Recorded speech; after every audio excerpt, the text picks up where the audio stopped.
See, as I told you, the first unit which we have discussed was about the selling techniques, selling types of selling process, salesmanship. What are the features required for salesmanship? Right. So these were the things which we have already discussed. And in the unit 2, we talk about the setup of that sales organization. Okay. So entire unit 2 is about like how to make that sales organization working model. What are the prerequisites for making that model workable? What are the different things which you need to incorporate into that organization? What are the different kinds of structures that organization may have? Then what kind of employees or skills you need for having the workforce for that sales organization. So entire unit, it circulates around the concept of sales organization. This is which we're going to discuss in the unit 2. So I'm starting it like as the name suggests you, we are talking about sales organization. See, in any organization, in the unit 1, I have told you that sales basically represents a department. So for a big company or a big organization, you need a separate sales organization, a sales department, which which help in the easy conduction of all the activities which comes in the circumference of sales. ऐसी कोई भी activity, ऐसा कोई भी काम, ऐसा कोई भी प्रोसेस जो सेल्स के दायरे में आ रहा हो, सेलिंग के दायरे में आ रहा हो, ठीक है, वो रेस्पॉन्सिबिलिटी बनती है सेल्स ऑर्गेनाइजेशन के द्वारा करने की. तो बेसिकली सेल्स ऑर्गेनाइजेशन है क्या? A sales organization is responsible for the sales of distribution, for the sale and distribution of goods and services. Right? Primary task जो है सेल्स ऑर्गेनाइजेशन का वो यही है कि जो भी गुड्स प्रोड्यूस हो रही हैं, जो भी सर्विसेज डिलीवर हो रही हैं, उनकी जो प्राथमिकता है, उनकी जो पहली जिम्मेदारी लेने की जो बात आती है, वो सेल्स ऑर्गेनाइजेशन की है. क्यों? क्योंकि वही सेल्स के लिए जिम्मेदार है. It represent the selling unit as a legal entity. Basically देखिए, आप कोई भी जो ऑर्गेनाइजेशन होता है, जो भी कंपनी है, जो भी उत्पाद बेच रही है, उस पर लीगली जो कुछ प्रिंट है, आप पैकेजिंग भी देखते हैं, पैकेजिंग पे ढेरों चीजें होती हैं. You get the trademark there, you have the logo, you have the bar code, right? Then you have the manufacturing date, expiry date, batch number, license number, everything is there on the packaging. So basically packaging भी कौन कर रहा है? Packaging करना या किस तरीके की पैकेजिंग की जाएगी, वो भी सेल्स डिपार्टमेंट का ही एक हिस्सा है, क्योंकि उस पर जो इंफॉर्मेशन दी जा रही है वो कहीं ना कहीं सेल्स डिपार्टमेंट के द्वारा ही दी जा रही है. क्योंकि डेली अगर बैचेस बन रहे हैं, डेली चेंज हो रहे हैं, ठीक है, आप एक्सपायरी डेट प्रिंट कर रहे हो, आप मैन्युफैक्चरिंग डेट प्रिंट कर रहे हो, तो every time it will change. Although production is concern with the production department, लेकिन प्रोडक्शन डिपार्टमेंट को भी जो एडमिनिस्टर कर रहा है, जो निर्देश दे रहा है, वो सेल्स डिपार्टमेंट है, क्योंकि वो उतना ही बनाएंगे जितना कि उनके पास ऑर्डर आएगा सेल्स डिपार्टमेंट से मैन्युफैक्चरिंग के लिए. So it is responsible for product guarantees and other rights to recourse. Basically जो प्रोडक्ट्स के द्वारा, प्रोडक्ट के थ्रू आप जो गारंटी दे रहे हो प्रोडक्ट के लिए, जो भी वारंटीज कवर हो रही हैं, जो भी वेयर एंड टेयर, जो भी मेंटेनेंस है, जो वर्कशॉप्स हैं, ठीक है, जो आफ्टर सेल सर्विसेज हैं, वो भी सारी सेल्स ऑर्गेनाइजेशंस के द्वारा मैनेज की जाएंगी या मैनेज होती हैं.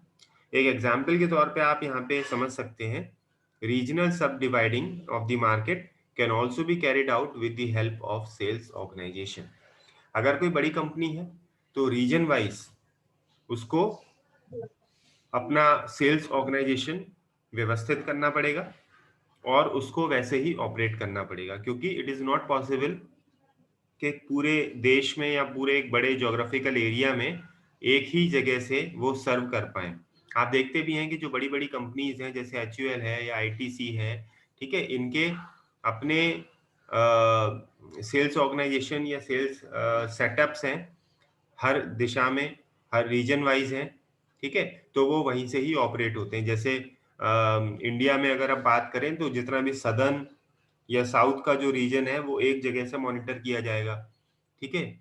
जो भी नॉर्थ का रीजन है उसको एक जगह से ऑपरेट किया जाएगा, यानी नॉर्थ के हेडक्वार्टर से ऑपरेट होगा। ऐसी वेस्टर्न का वेस्ट से और ईस्ट का ईस्टर्न हेडक्वार्टर से ऑपरेट होगा।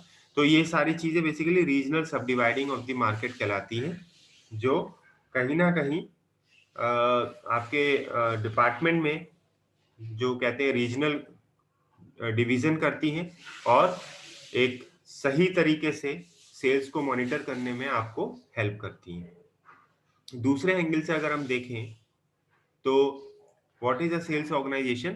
A sales organization is an organization of individuals either working together for the marketing of products and services manufactured by an enterprise or for products that are procured by the firm for the purpose of reselling.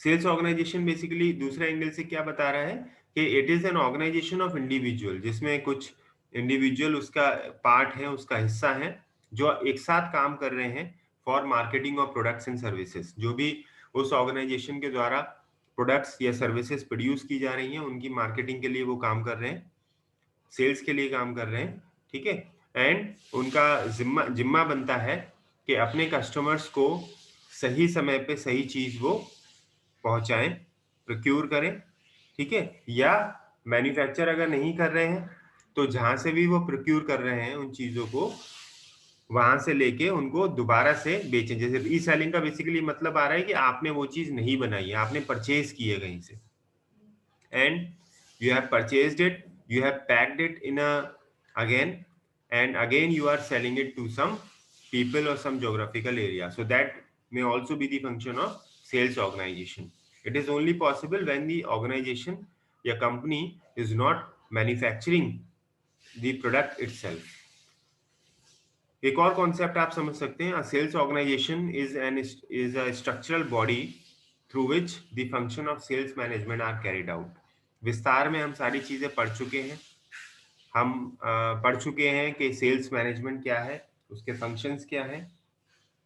तो basically जो sales organization है that is a body, that is a structural body basically through which the function of sales management are carried out, जिसके द्वारा जो भी sales management के functions हैं वो इजीली कैरिड आउट होते हैं, ठीक है। तो वो सारे के सारे फंक्शंस हम ऑलरेडी डिस्कस कर चुके हैं। सेल्स मैनेजमेंट में क्या है, वो सारे इजी गोइंग में करने के लिए, उनको कैरिड आउट करने के लिए we need a sales setup, a sales organization. Is the concept clear? Yes, sir. Yes, sir. Now, if we discuss about the sales, the characteristics of sales organizations, then what comes into the characteristics? Just a second. Hello? Hello?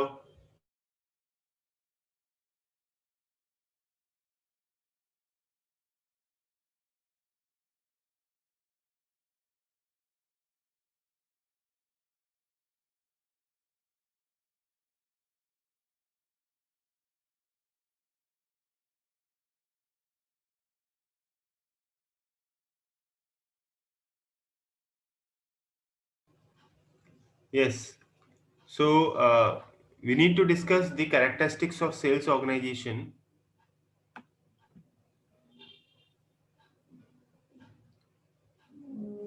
Hello, am I audible? Yes, sir. Yes, sir. So, there are few characteristics which tells you about the features of sales organization and what these features or characteristics are.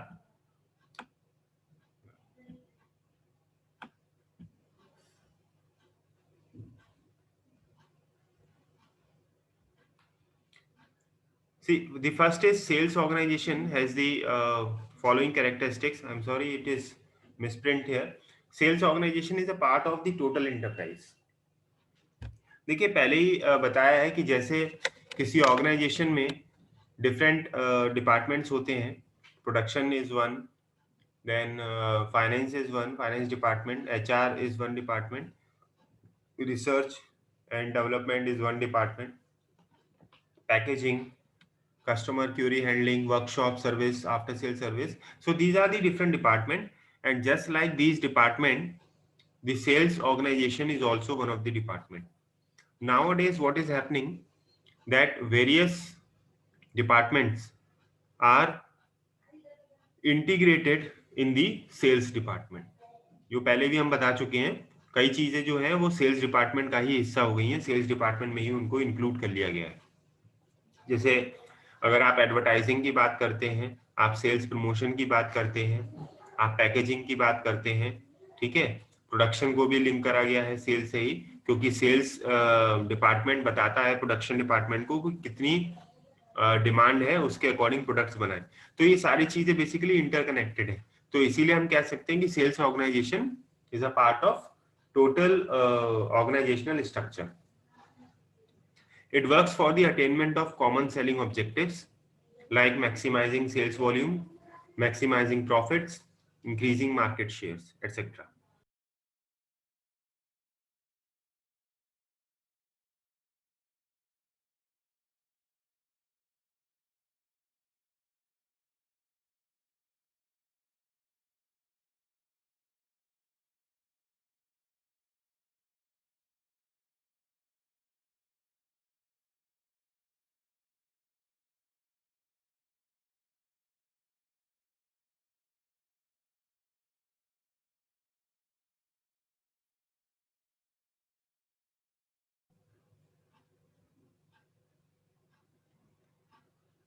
Yes, some network problem is there. So am I audible now?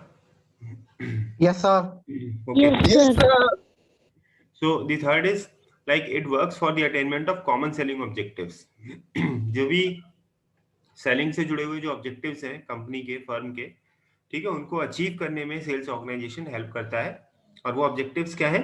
जैसे sales के volume को बढ़ाना, यानी ज्यादा से ज्यादा sales को monitor करना.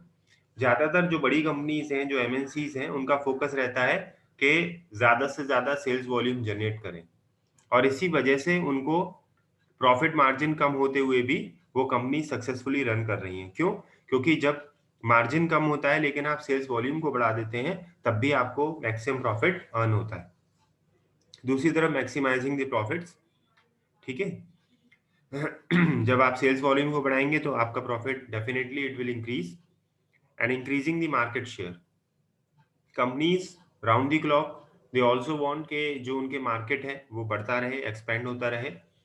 तो companies will search on the opportunities in the existing market, as well as they try to expand their market also. So in that case, the sales organization will help in getting a larger market share or finding out the opportunities in the own nation as well as abroad. तो ये भी एक sales organization का एक characteristic है. It consists of group of people engaged in selling activities like distribution, sales promotion, personal selling, advertising, etc. Basically सारे तरीके के लोग ये एक सेल्स ऑर्गेनाइजेशन का हिस्सा है, जो मिलती जुलती किंतु अलग अलग एक्टिविटीज में शामिल होते हैं. मिलती जुलती इसीलिए कह रहे हैं क्योंकि कहीं ना कहीं उनका ऑब्जेक्टिव है सेल्स को जनरेट करना, लेकिन चूंकि थोड़ा अपने से वो डिफर कर रही हैं, एक दूसरे से भिन्न है, इसीलिए अलग अलग स्किल के लोग उन अलग अलग एक्टिविटीज को परफॉर्म करते हैं. देखिए अगर आप एडवर्टाइजमेंट की बात कर रहे हैं तो एडवर्टाइजमेंट जो बना रही है कंपनीज, उसके लिए अलग टीम हायर होती है जो एक्सपर्ट होती है मीडिया में, टेक्निक में, टेक्नोलॉजी में, ठीक है, और कंटेंट राइटिंग में. वो एडवर्टाइजिंग का काम संभालती है. कुछ लोग जो एक्सपर्ट होते हैं मार्केट एक्टिविटीज परफॉर्म करने में, लोगों से बात करने में, they are given the task of personal selling. कुछ लोग जो एक्सपर्ट होते हैं कि किस तरीके से मार्केट को कैप्चर किया जाए, कॉम्पिटिटिव एक स्ट्रेंथ डेवलप की जाए, अपने कंपटीशन में जो लोग हैं, जो और दूसरी कंपनीज हैं, उनको बीट किया जा सके। So they focus on the sales promotion part, क्योंकि मार्केट में कहीं ना कहीं आपके कॉम्पिटिटर्स हैं और आपको लगातार नई नई स्ट्रेटजीज बनाते रहना है ताकि आप उनको डिफीट कर पाए। ठीक है, डिस्ट्रीब्यूशन एक अलग टास्क है जिसमें continuously you have to search for के सही प्रोडक्ट सही तरीके से आपके कस्टमर तक या आपका जो चैनल पार्टनर है वहां तक पहुंच जाए, ताकि आप मार्केट पे अपनी पकड़ बनाए रखें। कभी भी आप देखिए कि अगर प्रोडक्ट आउट ऑफ मार्केट हो जाता है या अगर वो उसकी अवेलेबिलिटी नहीं रहती है तो वो धीरे धीरे खुद ही उसका मार्केट सफर होता है। ऐसा प्रोडक्ट जिसे अगर कस्टमर 2-3 बार पूछ चुका है और वो फिर भी मार्केट में क्राइसिस है, नहीं मिल रहा है, तो धीरे धीरे वो अपना जो मार्केट है वो खो देता है। तो ये भी एक टास्क है कि डिस्ट्रीब्यूशन उसका प्रॉपर हो पाए। ये कुछ फीचर्स हैं इसके सेल्स ऑर्गेनाइजेशन के। अगर हम बात करें पर्पस क्या है सेल्स ऑर्गेनाइजेशन का, ठीक है, हम बात क्यों कर रहे हैं सेल्स ऑर्गेनाइजेशन की, या अगर सेल्स ऑर्गेनाइजेशन नहीं होगा तो क्या हो जाएगा, तो ये सारी भी अगर बातें अगर क्वेश्चन में पूछ ली जाए, क्वेश्चन में come like that what is a sales organisation, ठीक है, और आपसे पूछी जा सकती है why there is a need of sales organisation in a company, आपसे पूछा जा सकता है what are the different characteristics, या उसका पर्पस और नीड अगर पूछी जाए तो you discuss the this slide. So the purpose or the need of sales organization or SO can be discussed through the following points as you can see on your screen. The first is to permit the development of specialist. Development of specialist. Can anyone suggest that what kind of specialist we are going to talk about? Sir, product development. Sorry. Yes, anyone? किस तरीके के specialist की बात हो रही है?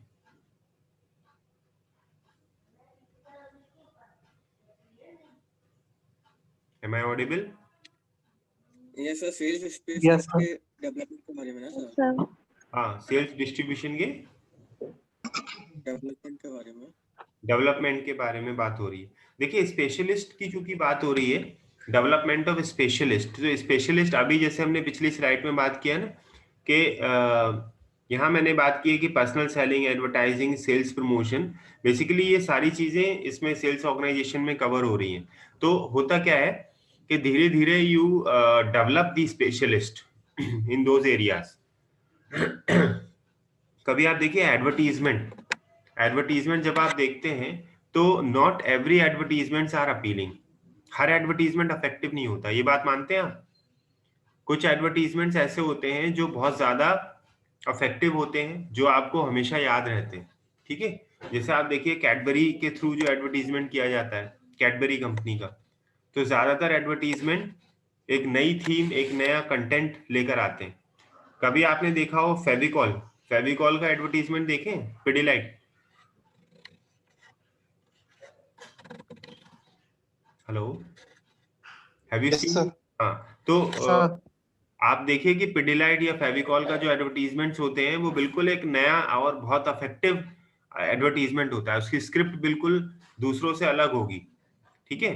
और कुछ एडवर्टीजमेंट्स ऐसे होते हैं जो आपको समझ ही नहीं आते कि वो हो क्या रहा है, उसमें ऐसा क्यों किया है, ठीक है, वो पर्टिकुलर सही तरीके से डिपिक्ट नहीं कर पाते। तो होता क्या है कि हर कंपनी स्पेशलिस्ट तैयार करती है, जो एडवर्टीजमेंट के लिए भी वो बात कर रहे हैं, तो अगर इन हाउस एडवर्टीजमेंट वो बना रहे हैं तो दे डेवलप दी एक्सपर्ट्स कि क्या कंटेंट बनाया जाए, किस तरीके से उसको एडवर्टाइज किया जाए, ताकि ज्यादा से ज्यादा लोग उसको याद रखें और उसको इफेक्टिवली समझें। उनको बेसिकली प्रोडक्ट से रिलेटेड जो बात बतानी है वो उन तक पहुंच पाए, ठीक है। तो धीरे धीरे they develop the specialist. Personal selling है, तो पर्सनल सेलिंग में भी जो लोग अपॉइंट किए जाएंगे वो जब पर्सनल सेलिंग करेंगे तो after 1 or 2 years you will find that they are developed in such a way कि वो उस पर्टिकुलर एरिया में पर्सनल सेलिंग में ही वो स्पेशलाइजेशन उनका हो जाएगा, ठीक है। किसी भी तरीके से आप कहीं भी भेज दीजिए उनको, they are easy to sell. तो ये बेसिकली एक मदद मिल जाती है सेल्स ऑर्गेनाइजेशन से। इसीलिए यही इसका पर्पस है कि अगर हमें स्पेशलिस्ट क्रिएट करने हैं हर डायरेक्शन में, हर तरीके से, तो we need to have a sales organisation. Second है to assure that all necessary activities are perform. हमें ये भी एश्योरेंस चाहिए कि जितनी भी एक्टिविटीज की बात की जा रही है, जो भी एक्टिविटीज हैं सेल्स ऑर्गेनाइजेशन की, अभी बताई हैं आपको, salesmanship, personal selling, advertisement, sales promotion, research, ठीक है, market capturing, market share increase करना, profit selling, then customer retention, customer query handling, ये सारी जितनी एक्टिविटीज हैं वो सही तरीके से परफॉर्म होती रहे, इनकी देखरेख प्रॉपरली होती रहे, क्योंकि कहीं ना कहीं ये बहुत क्रूशियल एक्टिविटीज हैं जो ऑर्गेनाइजेशन को बिजनेस लाके दे रही हैं, ठीक है, they are the life blood, and अगर ये एक्टिविटीज ना हो तो ऑर्गेनाइजेशन में नॉट सस्टेन।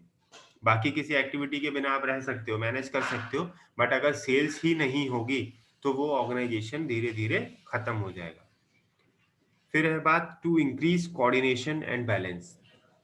ये बहुत जरूरी है कि प्रॉपरली जितनी भी एक्टिविटीज हैं उनके बीच में कोऑर्डिनेशन हो, एक बैलेंस हो, तालमेल हो, ठीक है, तभी आप सेल्स ऑर्गेनाइजेशन की बात करते हो।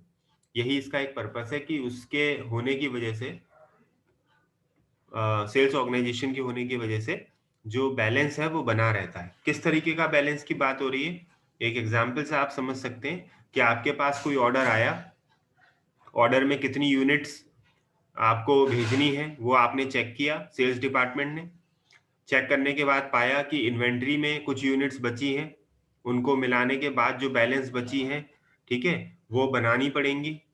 वो बनाने का ऑर्डर आपने प्रोडक्शन डिपार्टमेंट को दिया, प्रोडक्शन डिपार्टमेंट ने आपको एक डेट सजेस्ट की कि कितने दिन में बन जाएंगी, वो डेट आपने क्लाइंट को भेजी और आपने कहा कि आपको 1 हफ्ते बाद या 10 दिन बाद आपका ऑर्डर मिल जाएगा।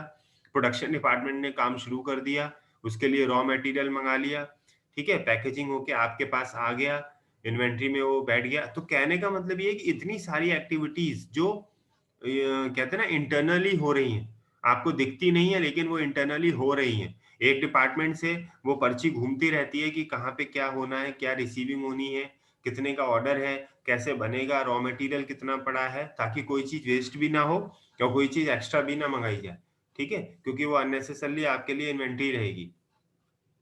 तो ये बेसिकली कोऑर्डिनेट करने का काम है। अगर एक भी सूचना गलत चली जाए, एक भी इंफॉर्मेशन गलत चली जाएगी तो सेल्स ऑर्गेनाइजेशन का वो जिम्मा बनेगा। तो to increase coordination and balance. फिर है टू डिफाइन अथॉरिटी। देखिए अथॉरिटी डिफाइन करने के लिए यहाँ पर क्या मतलब है कि sales department basically brings the authority also, authority in various activities. Advertisement का जिम्मा कौन ले रहा है, ठीक है, ये उसकी अथॉरिटी है। एडवर्टीजमेंट किस तरीके से और कहाँ किया जा रहा है वो उसके लिए भी अलग अलग जो पीपल हैं वो अपॉइंटेड है, ठीक है। Someone is looking for the media sales, media promotion, someone is looking for the sales promotion, someone is tying up with the radio and pamphlets, ठीक है, ब्रॉचर्स। वो अलग अलग डिपार्टमेंट, अलग अलग हिस्से, अलग अलग एक्टिविटीज हो सकती हैं। तो आपको उन्हें अथॉरिटी देनी पड़ेगी ताकि वो सोच समझकर उनके यहाँ कितने एडवर्टीजमेंट की कितने की कॉस्ट की जरूरत है, कितना पैसा आप खर्च कर सकते हैं, बजट का जो भी एलोकेशन है वो प्रॉपर हो पाए, ठीक है। ये सारी चीजें तभी पॉसिबल है और तभी हो पाएंगी जब आप उनको प्रॉपरली अथॉरिटी देंगे, ऑथोराइज करेंगे कि यस आप इतने तक के एंटाइटल्ड हो इन चीजों को करने के लिए। And finally to economize on executive time. Executive time basically किसकी हम बात कर रहे हैं, हम बात कर रहे हैं एग्जीक्यूटिव लेवल पे जो लोग हैं उनको उनके बारे में। जैसे कि जो मैनेजर्स हैं टॉप रैंक पर, जो जनरल मैनेजर्स हैं, जोनल मैनेजर्स हैं, ठीक है, उनका टाइम सेव हो पाए। अब उनका टाइम कैसे सेव हो पाएगा, क्योंकि ज्यादातर जो टास्क है it is performed by the people at the middle level and the lower level. देखिए सेल्समैन मार्केट में जा रहा है, ठीक है, वो मार्केट में आपकी पहचान बनाने का काम, आपके लिए डेटा कलेक्ट करने का काम और उत्पाद बेचने का काम कर रहा है। इसके बाद अगर कहीं जरूरत है तो पर्सनल सेलिंग भी हो रही है, ठीक है, एडवर्टीजमेंट के लिए आपने एडवर्टीजमेंट बना रखा है, वो काम हो रहा है। फिर एग्जीक्यूटिव जो है वो क्या काम कर रहे हैं, वो उसको सुपरवाइज करने का काम कर रहे हैं। वो नया मार्केट क्रिएट करने का काम कर रहे हैं, ठीक है। वो बेसिकली वो डोर टू डोर जाके या लोगों से मिलके सेलिंग करने का काम नहीं कर रहे हैं। वो ओवरऑल जो चीजें हैं जो मार्केट को एक्सपेंड कर रही हैं, जो कंपनी को बढ़ा रही हैं, वो उसमें अपना समय लगा पाएंगे। तो यही बात यहाँ पर हो रही है, to economize on executive time, यानी कि हम एग्जीक्यूटिव लेवल का, जिनको अच्छी सैलरी दे रही है कंपनी, ताकि उनका समय बच पाए और ज्यादातर जो काम है वो मिडिल लेवल के जो एम्प्लॉइज हैं उनके द्वारा पूरा कर लिया जाए, ताकि जो जीएम या अपने जोनल मैनेजर जेडएम रखे हुए हैं वो कंपनी के जो और एक्टिविटीज